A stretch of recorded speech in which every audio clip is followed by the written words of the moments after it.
The long, wild party that was Mardi Gras began for him with Mags's arrival.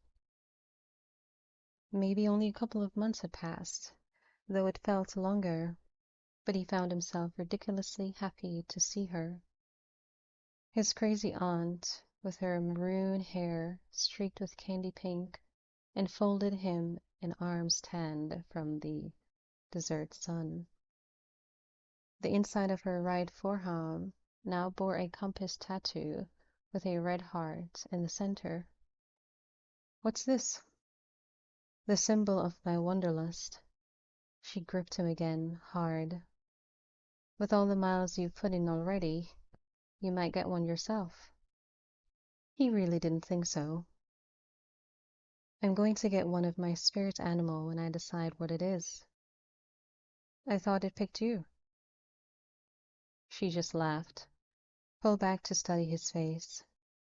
You look good, pal. Jesus, you're taller. You've got another inch on you.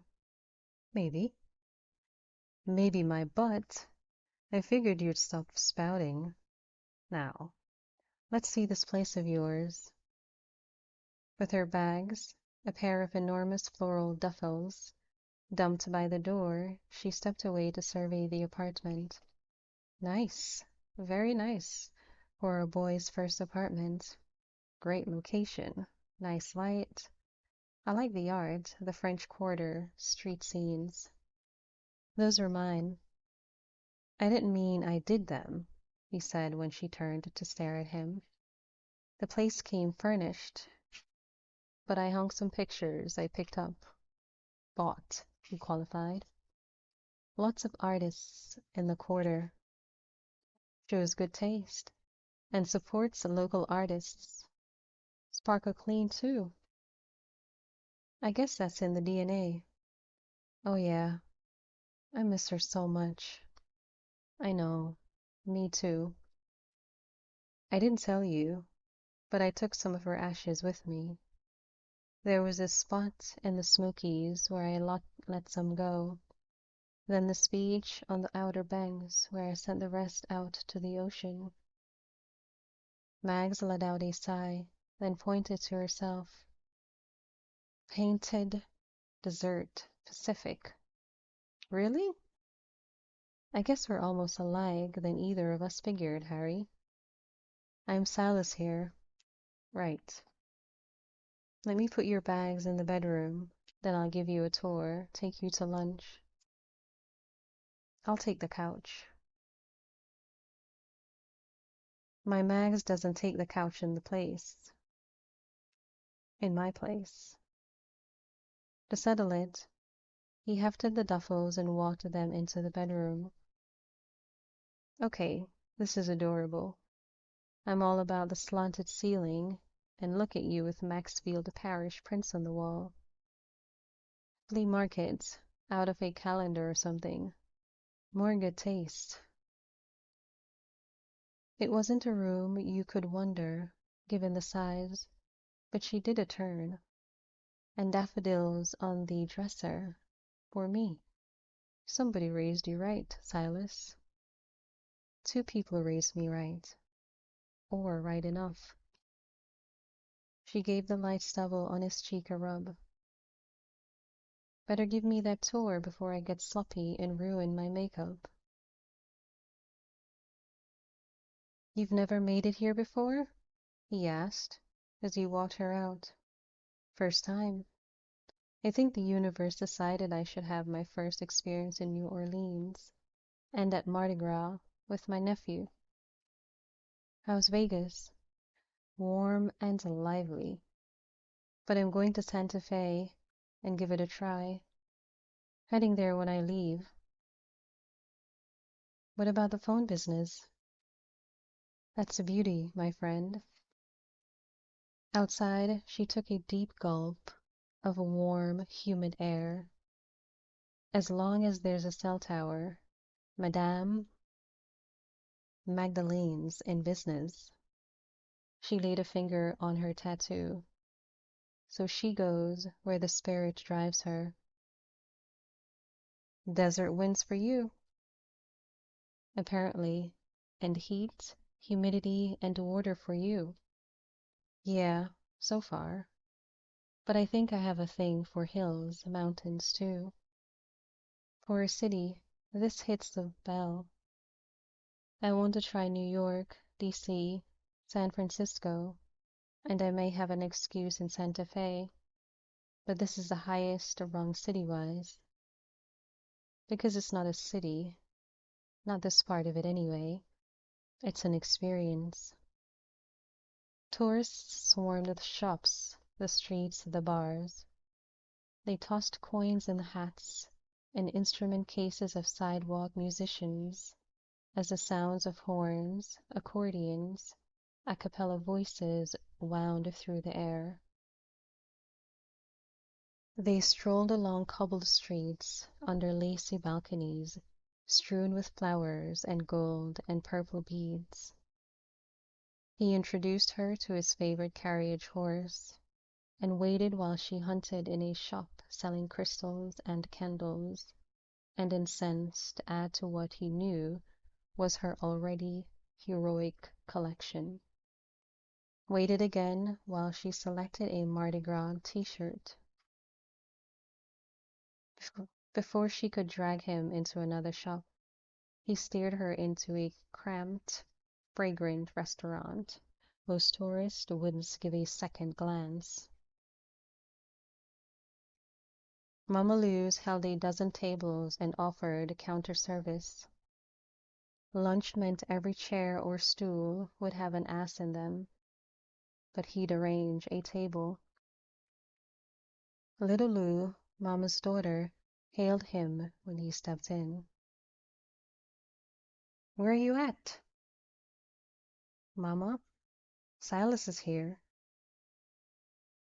She scurried over, a bony 40-something with gleaming dark skin and a head full of braids, while he shuffled Mags to the table by the single tiny window, the prime spot. Little Lou rose on her toes to kiss his cheek. "Mama wants to meet Miss Mags. She got one big crush on this boy." "Mutual, Mags. This is Little Lou, Mama's daughter, and the second best cook in the quarter. 'Cause Mama, she comes first." She let out a laugh. "I'll get your drinks right away. Silas wants his."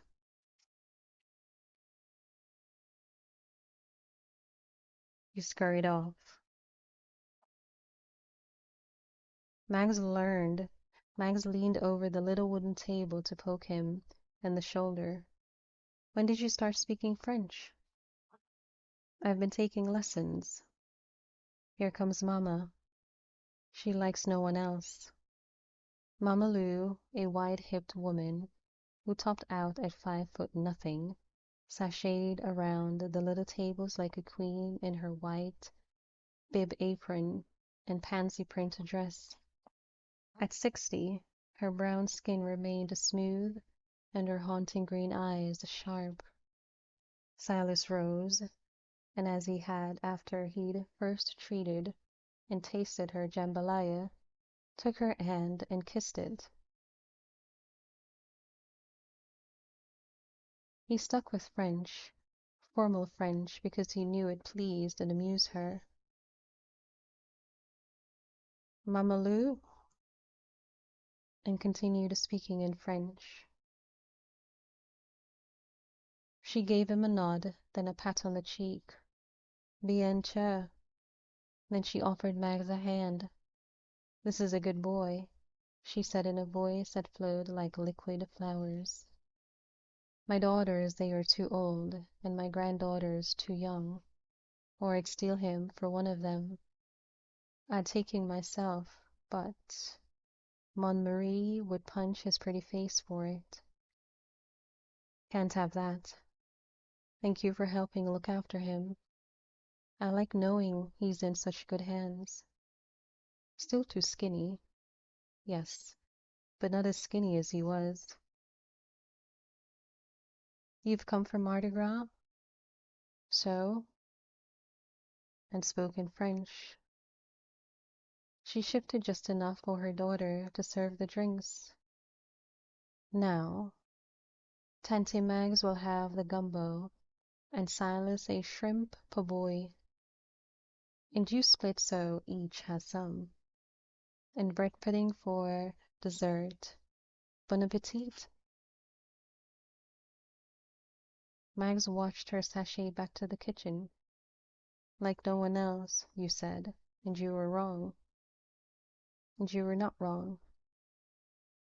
Does she always tell you what you'll eat? Only when she likes you. Okay then. She picked up her wine, sipped. Not bad. Now, tell me about this French business. How do you learn to have conversations like that after a few weeks? A really good teacher. I guess. I remember you always aced Spanish and could rattle off like a toreador. The magic memories handy. A college class, adult education, private tutor, a friend. You'll meet her tonight. Oh? Mags drew that syllable out, meaningfully. A friend? Yeah, you'll like her. She's a tarot and palm reader. Tends bar a few nights a week. A friend with benefits? His answer to that was a shrug. It's nothing serious, on either side. Good. You may speak 3 languages now and run your own life. From what I can see, pretty damn well.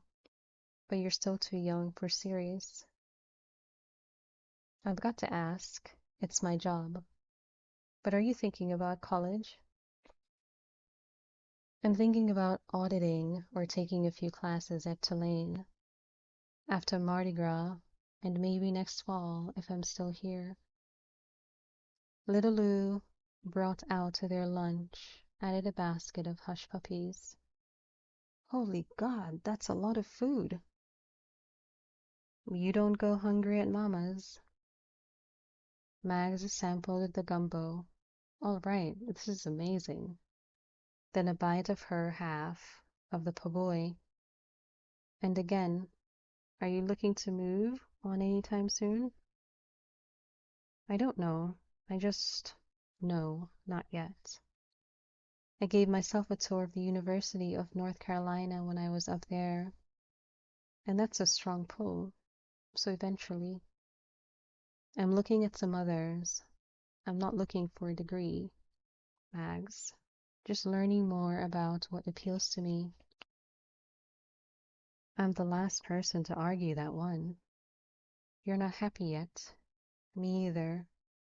It takes as long as it takes. But I'll say you're in a good place. And not just on the map. Me, too. So good for us. That night, they walked to the parade route. They caught beads, tossed beads. Mags being mags, danced in the street with total strangers. They ate shrimp kebabs and hot Bayards while they cheered at the floats. A man in nothing but a jester mask and purple boxers did a boogie on a balcony and earned some applause. Where has this been all my life? Mags shouted over the din. He steered her into the bar where Dauphine and a single and the second bartender mixed, poured, and served, and tonight's band played Zydeco.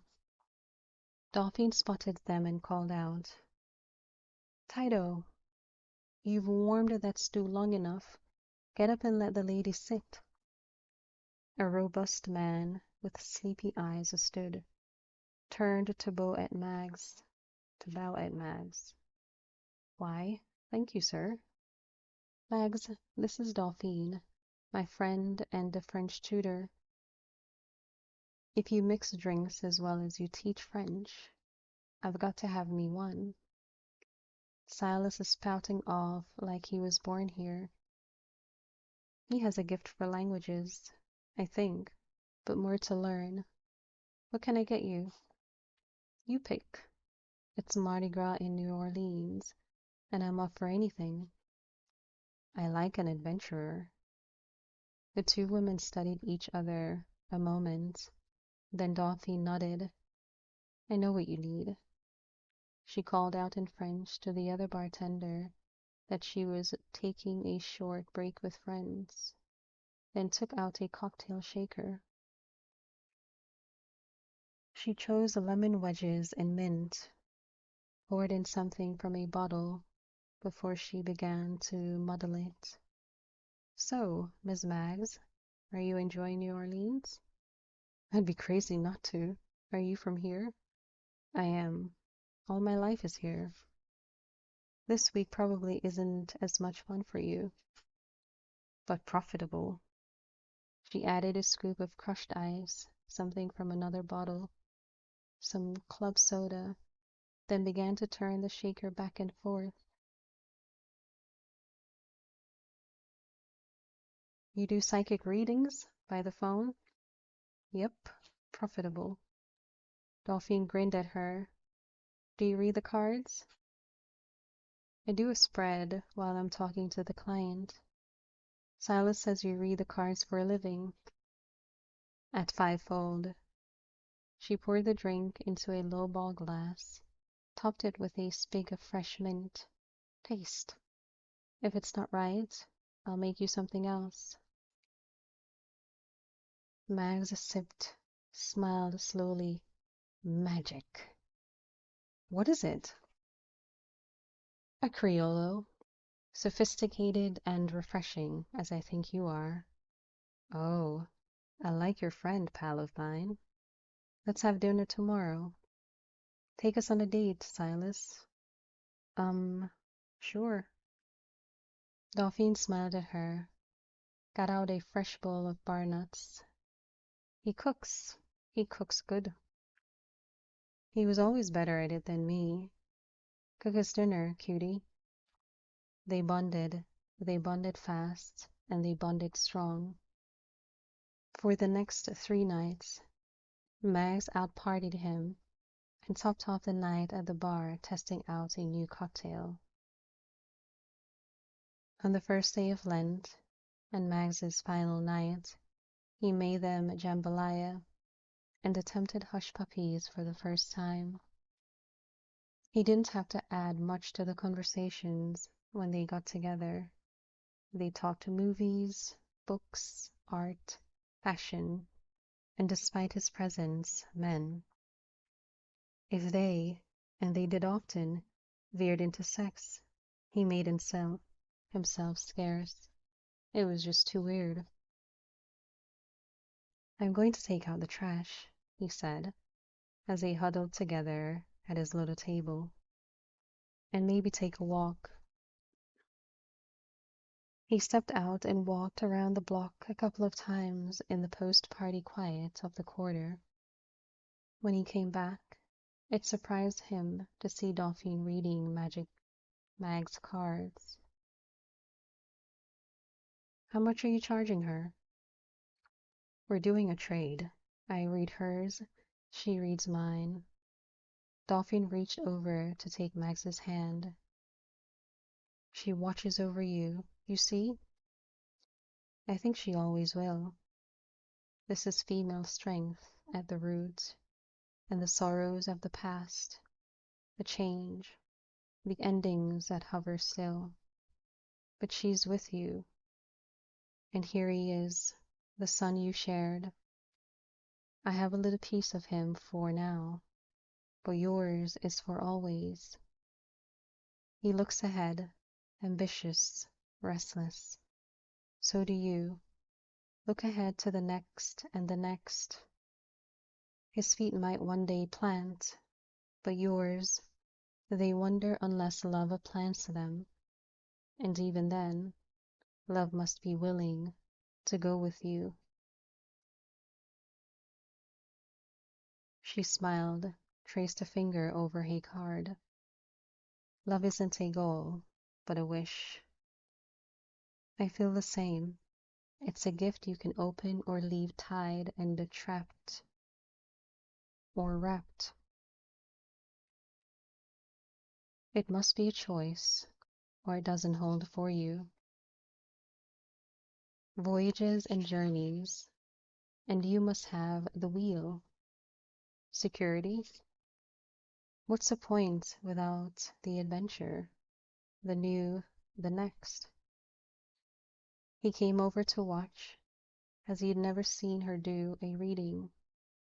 He knew the cards only because Mags had sometimes fiddled with them. You may travel as you will, and alone physically, but you take your roots with you. You know how to transplant them, to grow where you want, until you want somewhere else. This is freedom. I admire that. And the bounty you have? Your cup never runs dry. Love fills it again and again. She sat back. You're a fortunate woman, Mags, and one who brings the fortunate with her. My sister gave me a gift. Not that I knew what the hell to do with it at the time. Not that I didn't like babies and kids. Dana was the mother down to the bone. I think I was born to be an aunt. It surprised me to see some of me in Silas. The brains? I don't know where the hell he got those. Or the scary memory. I could ask you about some Cubs' outfielders' stats, and you'd rattle them right off. That's not scary memory, pal. That's baseball. Let's have another glass of wine, Dolphine, and I'll read yours. Dolphine smiled. Let's. After Mags drove west in her VW bus, Silas made his way to Tulane. He had his paperwork carefully, even meticulously generated, and Silas Booth's backstory firmly in place. It didn't take much work to gain permission, with fees paid, for the few courses he wanted to audit. Through the rest of February and right up to April 1st, which he spent with Mags in Santa Fe, he kept his head down and his mouth mostly shut and studied English literature, the Impressionists, and computer programming. He felt almost like a regular undergrad, walking the leafy green campus, strolling by azaleas exploding with colors. Though not required of him, he did assignments, wrote papers, and he learned. His French lessons with Dauphine progressed to evening conversations and occasional sex. He learned computer hacking from Jock through his own reverse engineering and stumbled onto an online course of Italian. It seemed like just a thing to add to his resume. Then as warm, moist spring slid toward hot, drippy summer, he met Sebastian Picot. He sat on a bench at the Fly in Audubon Park, out of the syrupy bustle of the city, and watched the great river and the steamboats that plied it. Behind him, people picnicked, or tossed frisbees, or just napped on the grass. He wore his green wave t-shirt, just another college kid on a steamy May evening. He'd come to meet Jock at his forger's and sometimes offend his request. Since he'd started prepping for another job, the wealthy grandmother of a student in his lit class who loved to brag about her grandmother's jewelry He planned to discuss the liquidation of the multi-strand diamond necklace his mouthy classmate looked forward with considerable glee to inheriting. Jock plopped down beside him, held out a hand for a low five. My man! If Silas' build ran thin, he had the dumbbells and worked on that. Jack was a scarecrow in basketball shorts. Even sitting still, he pumped off energy. Silas figured Jock burned off calories taking a nap, then most did jogging a mile. Not your usual spot, bro, but one of yours. It was, Silas agreed. The wide brown river rolled, and at sunset everything tripped over into magic. Got someone wants to meet you. When Silas shifted his gaze from the river to Jock, Jock held up both hands and grinned. He wore a new permanent grin, showing large white teeth, but when he meant it, he all but gleamed. Would I mess you up? Known this one since I was working the change raising on tourists. Got a proposition for you, so you take it or leave it. Me? I'm just here to stand his bona fides is all. What's he paying you? Jock let out a hoot, shook his head, so the twists that circled his head like a crown shook with it. This here is friend to friend, Kaba. If you take the proposition and it all works, I get a fee. You don't want, and we cool. He was sleeping, now and again, with Jack's cousin, and he knew that counted in Jack's code. So he shrugged. I'll listen. Be in. Jax held up a hand, turned it back and forth. Silas watched the man hobble toward the bench. His right foot wore one of those thick medical boots, and he used a cane. Otherwise, he looked fit and about 50. He had a little scrappy-looking, bow-legged dog on a leash. He hit maybe 5'7", with a weathered face boasting a trim goatee. A little silver threaded through the sunstruck blonde of an impressive mane of hair. He sat on Silas's other side, let out a whoosh as he took the weight off the booted foot. The dog sniffed at Silas's chucks suspiciously. He don't bite much. Pluto, you old. His Cajun accent managed to be sharp and lazy at the same time. A fine spot, this. Even got a little breezy going. I'm gonna get on, Jack rose. Leave you two to get acquainted. Sebastian settled back like a man with all the prime and time in the world. That boy, he shoots off energy like a rocket ship. Got a quieter way about you. Sebastian Picot. He continued without offering to shake hands. I am an admirer of your work. Me? What work is that? Sebastian just smiled, kept looking out at the river, at Bluto, but continued to sniff at Silas's shoes. A man in my position, with my experience, he best to know the competition, or more friendly like, a colleague. We got some mutuals, you and me. Jack and Burdette, up in Baton Rouge, Michelle in Lafayette. They carefully, as you know, what they say and who they say it to. Me? They know a long time, so when I ask, they answer. Ask about what? Mice, some pretty baubles finding their way out of one place to another, finding their way smart.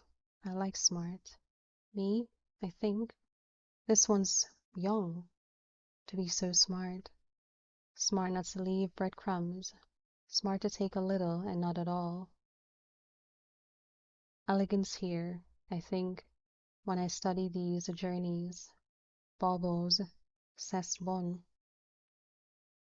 I've helped many baubles on their journey in my time. And art aussi.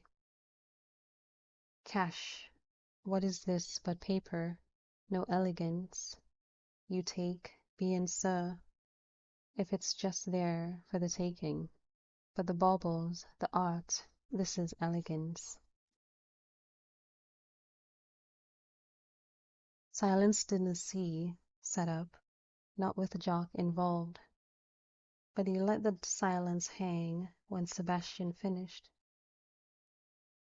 They sat, a minute, then two, while the river rolled and the sun began to dip. I have a client, me, Sebastian continued. There's a very nice painting he wishes for his collection.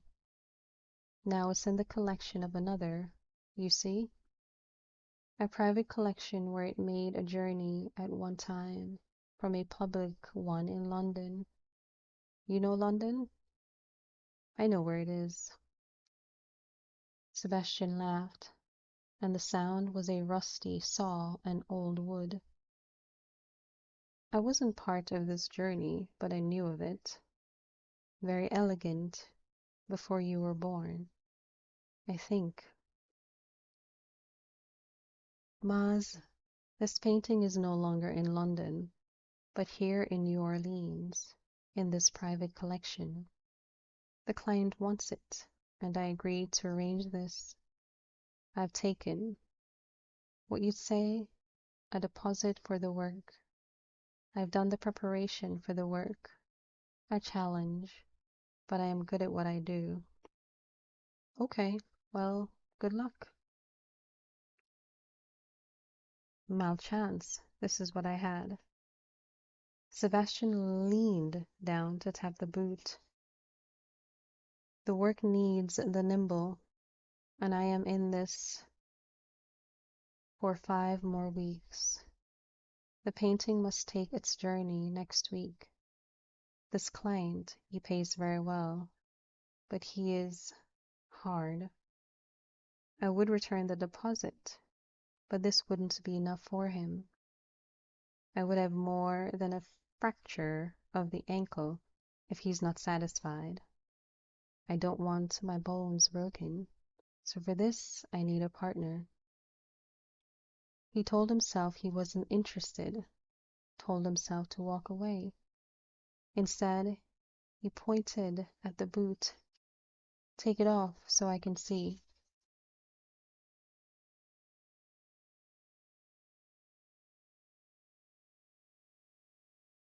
Alors, Sebastian hissed a little, but bent over, unstrapped the boot, and gingerly lifted out his foot, with its storm cloud of bruising.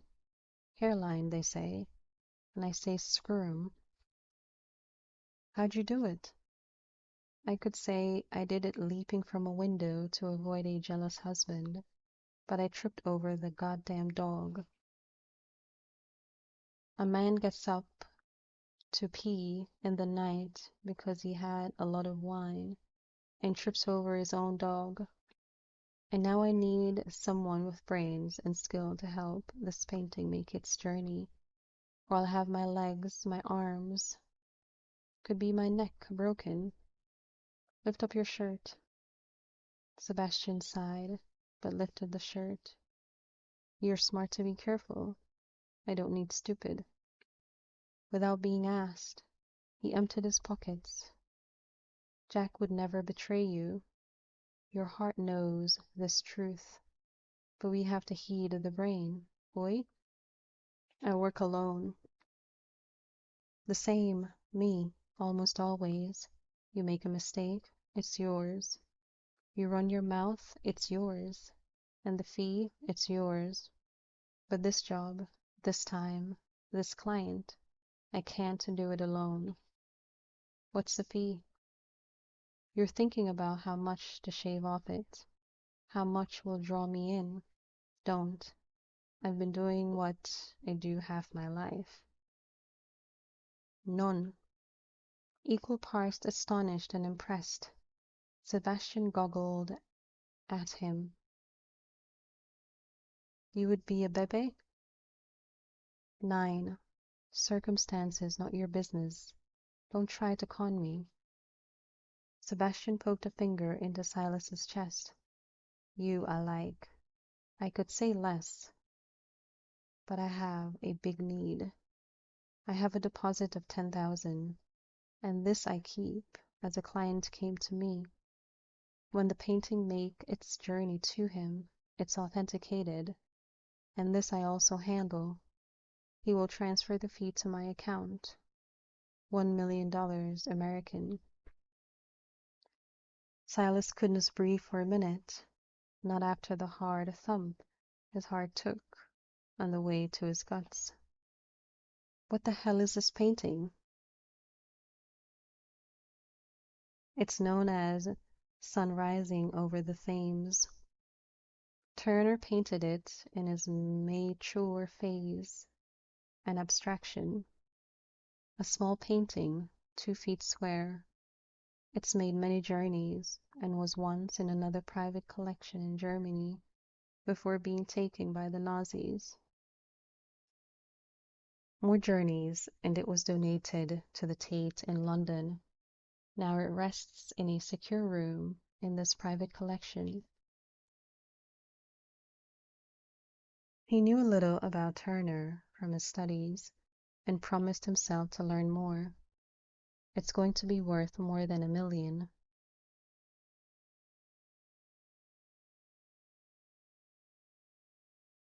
Ma'oi, but this is a fee, and handsome enough for such as me.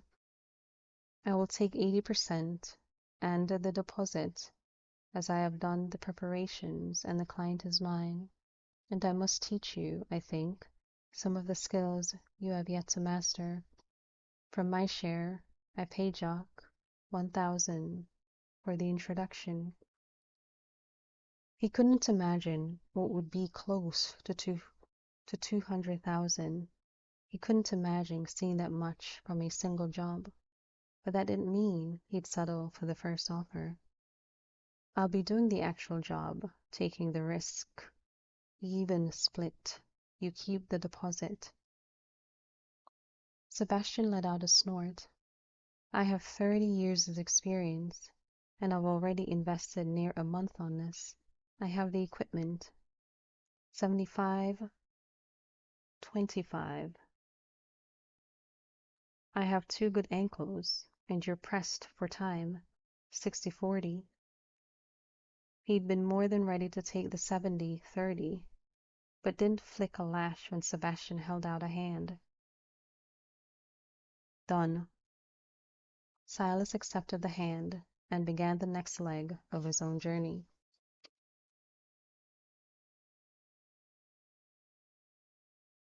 By the time he went to dinner at Sebastian's home the next night, Silas had thoroughly researched Turner as well as a heist in 1983 that had relived the Tate of Sun Rising over the Thames.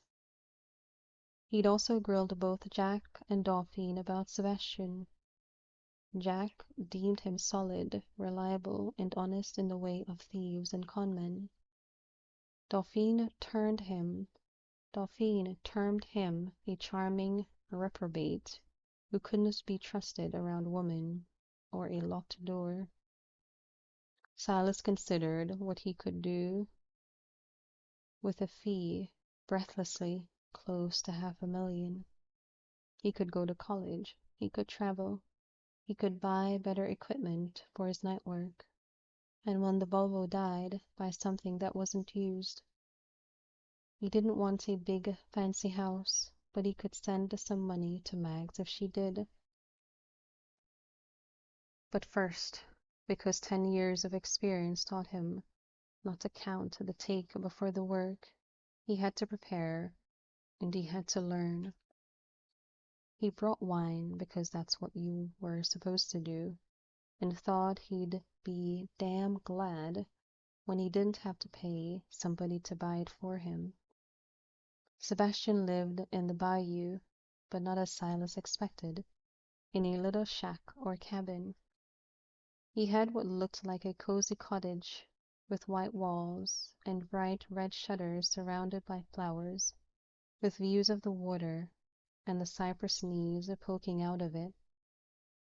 A pirogue swayed at a short dock. The cottage had a covered front porch with a pair of rocking chairs flanking a square table. Wind chimes and what he knew were spirit chimes sang and rang in the breeze. A red pickup sat on the gravel between the cottage and the shed. Music blasted out of open windows of the cottage, and the dog barked its head off. Silas stood a moment, admiring the water, the shadows, and the light, and saw the knobby back of an alligator cruise by. Shit! Holy shit! He backed up a couple of feet before he turned to step onto the porch and knocked. Come on in now, and wipe your feet first. Bluto! The dog stopped barking when Silas stepped in, but raced over to give his shoes a sniff, then stare at him with hostility. He'd called the cottage cozy, and figured his mom would have said cluttered, but cheerfully. He thought the walls might be cypress, and they held driftwood art, a cuckoo clock, pencil sketches of nudes. The living room, with its bright blue sofa and bright red chairs, led straight back to the kitchen, where Sebastian stood with a bib apron over his baggy jeans and t-shirt. You were in for some luck, Cher. I caught me a couple nice catfish about an hour ago. Gonna blacken 'em up. Go good. They will with my potato salad and fried okra. The dog ran over to a basket full of balls, rubber bones, the tattered remains of what had been stuffed animals. He snatched out one of the bones, hopped onto a chair with it, then stared at Silas as if he was daring him to do something about it.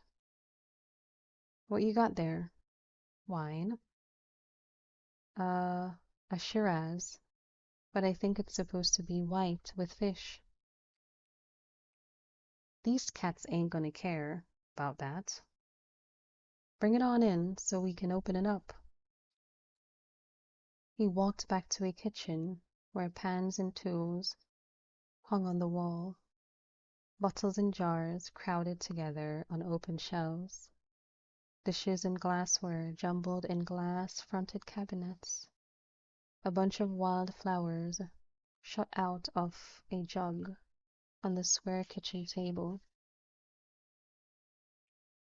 Sebastian doused the fillet in God knew what, but the scent made Silas's nose itch. Corkscrew on the wall there, glasses back there. While Silas worked on opening the wine, Sebastian washed his hands in the deep sink, then walked over to turn the music down a few notches.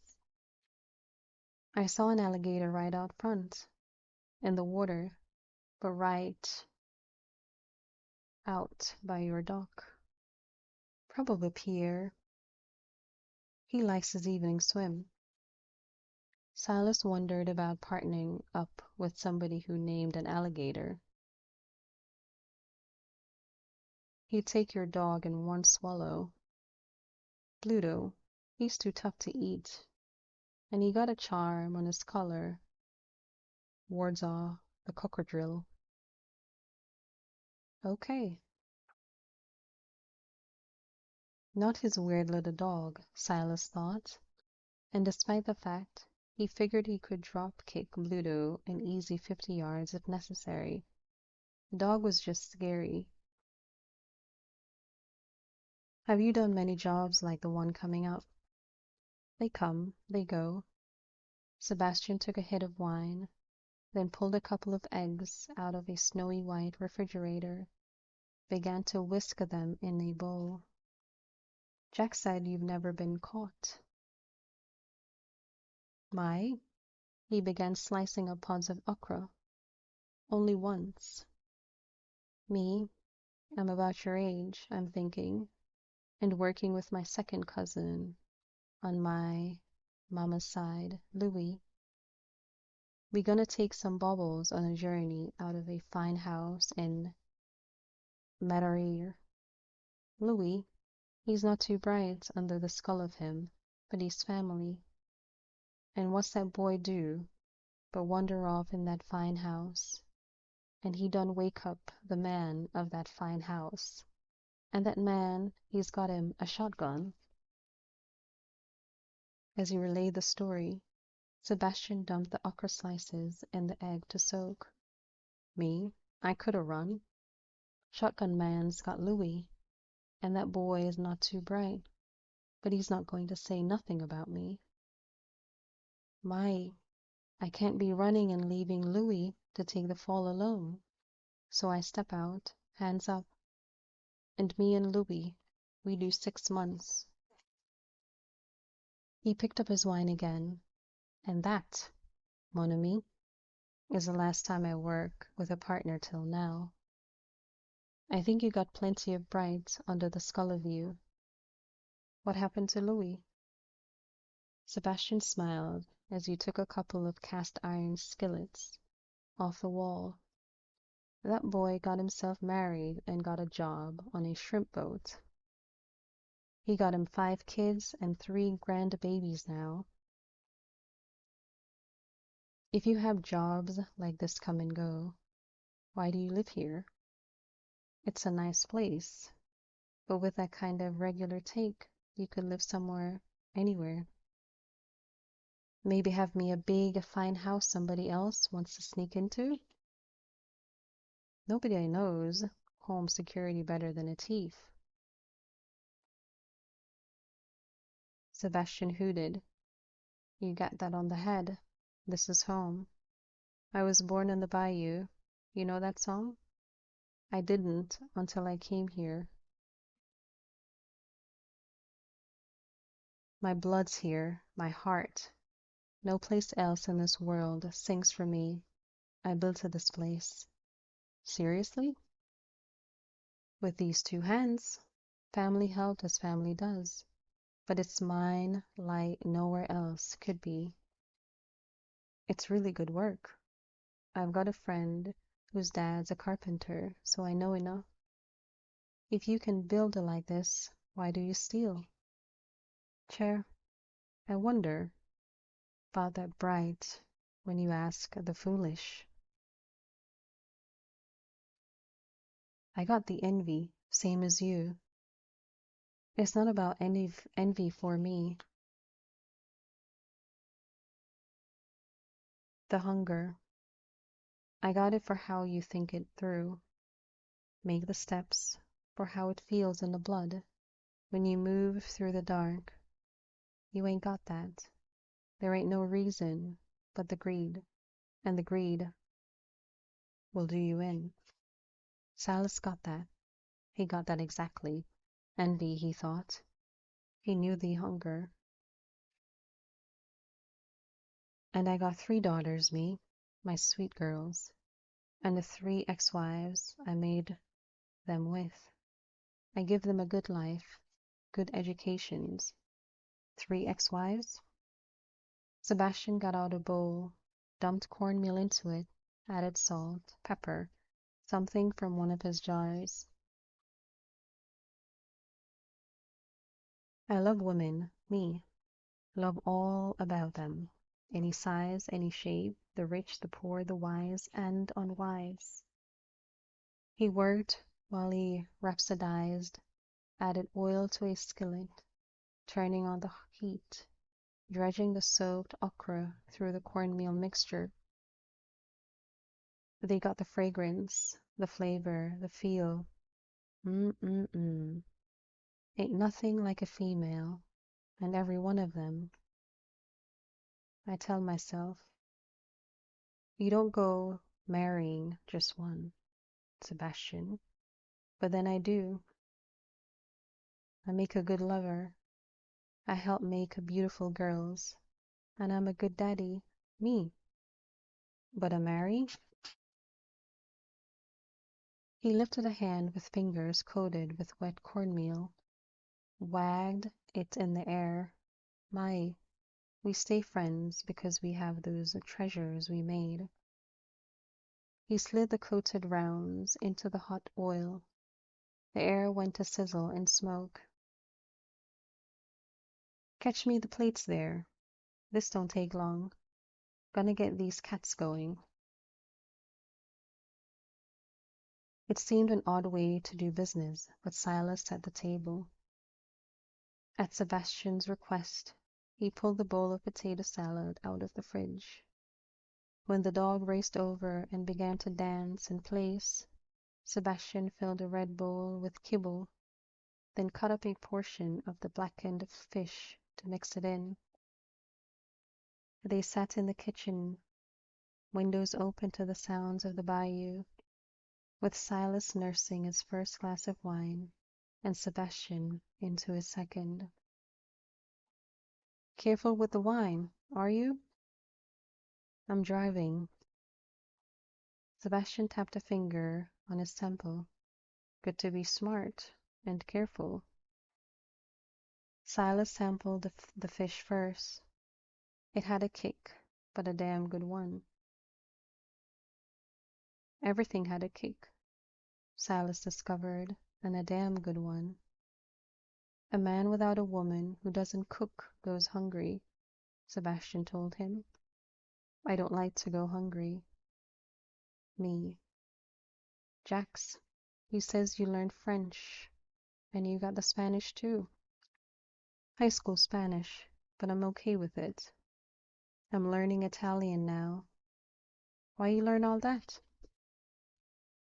I guess I've got the envy for languages, and they are a tool, like you can put on somebody else. Put on?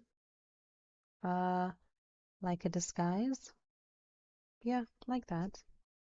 Sebastian drank, ate, studied his potential partner. How'd you start off in this work? Jackson tell you? He says it's your story, so you tell me if you want. We have us a vele. Veve? The veler is talk with friends, shoot the shit. The dog finished eating and wandered outside after poking open the back screen door. Silas assumed he wouldn't be a snack for a crocodile. My mom got sick, and the bills piled up. Medical, the worst, but mortgage payments and the rest. My aunt and I kept the business going. They had a cleaning business, but it wasn't enough with just the two of us. And I had school, so a son takes care of his mama, or he ain't no son. She get better? Silas shook his head. She got better, then got sick again, and better again and sick again. She died last year. Sebastian made the sign of the cross, laid a hand on his heart. I'll light a candle for her in church. You go to church? Sometimes I go to church. Sometimes the bayou's my church. Angels are everywhere if you look. How'd you start? You lift the locks? Picking pockets. Ah, you good at that? Yeah. No skill there, me. Locks for me. He patted his narrow chest. I can sweet talk any lock to fall for me. They got the digital now, but they don't stop me. This man with the paintings. He lives in a big old plantation house. Got him servants and people come to mow the lawn and all of that. Doesn't treat them fine and fair. I'll tell you this. Cheats on his wife. I had me 3 wives, and never did I step out on any of them. You love women, you have respect. A cheated man's no man. Does it matter to you if the mark's a good person or not? Sebastian shrugged, skinny shoulders. Job is what it is.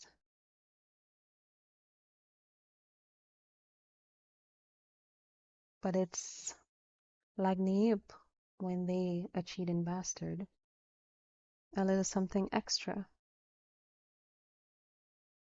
You dance? Dance? Yeah, why? The ladies, they like a man can dance. That's one. Dance? It's of grace and rhythm and balance. Oi. Sebastian tapped his boot. With this, I don't dance. And such a job needs the grace and rhythm and balance. I chump, not glide with this. This man who cheats on his woman and is hard to those who work for him has a house with many doors and windows, many locks and all wired. If I know what kind of system, I can beat it. It's a very fine system, but none, as we know, are perfect. Inside this room where he keeps the painting and other things precious, this is also protected.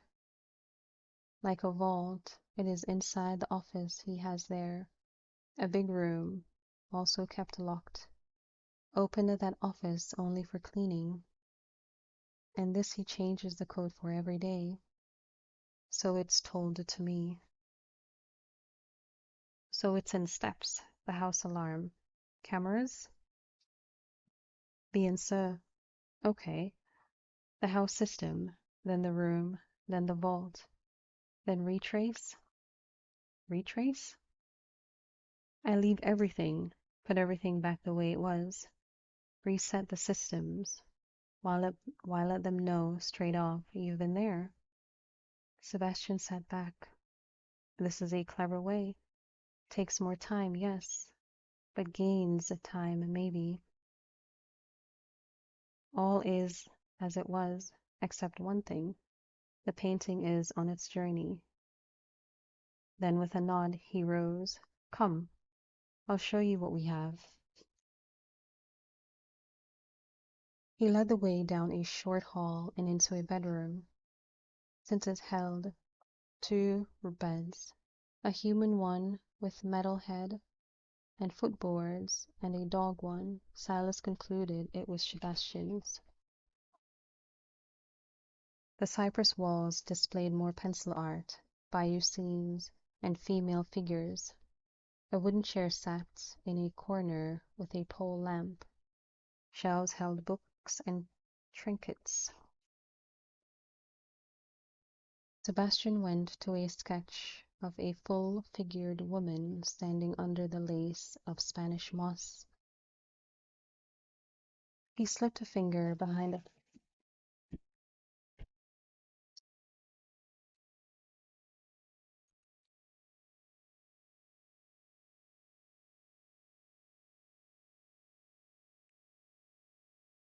He slipped a finger behind the frame, and the wall slid into the wall. Pocket, door. You wouldn't see the joint unless you knew where to look. Impressed, Silas stepped forward to study the space, about 2 feet by 12. A narrow desk held a top-of-the-line computer. A board hung behind it, covered with what Silas assumed were schematics for the current job. A blueprint of the house, timetables, names, dates, a photo of the painting, others of the plantation house, and grounds without buildings, and, most intriguing, one of a vault door. How did you get a picture of the vault? This is not his, but one of the same model. I've never worked on one of those. There must always be a first. He stepped in farther and noted the shelves on the bedroom wall. Inside the hidden space held tools of their trade. The lockpicks, drills, stethoscopes, remotes, and cell phones that could be, or already were, converted for use on digital systems. Gloves, paper booties, ski masks, a freaking grappling hook, nylon rope, glass cutters. Catch me that chair, Sebastian said as he booted up the computer. Stood too long in this damn foot already. As Silas went to get the wooden chair, Bluto walked in, went straight to his dog bed. He sat in and gave Silas his death stare. Dogs usually like me. He like you fine, else he'll be making a rumble in his throat. He's just showing you who's top dog round here. Every place has a weak spot, he began. To Silas's astonishment, he brought up the house and, using the mouse, took the image on a slow revolve. That is seriously cool. World of changes. You gotta change with it. This here? He tapped a set of glass patio doors with his finger. That's where you go in. They spent an hour on the basics before Sebastian said it was time for a coffee and sunset break on the veranda. Though he wasn't much for coffee, Silas enjoyed that slow bead of red and gold light over the river through the cypress.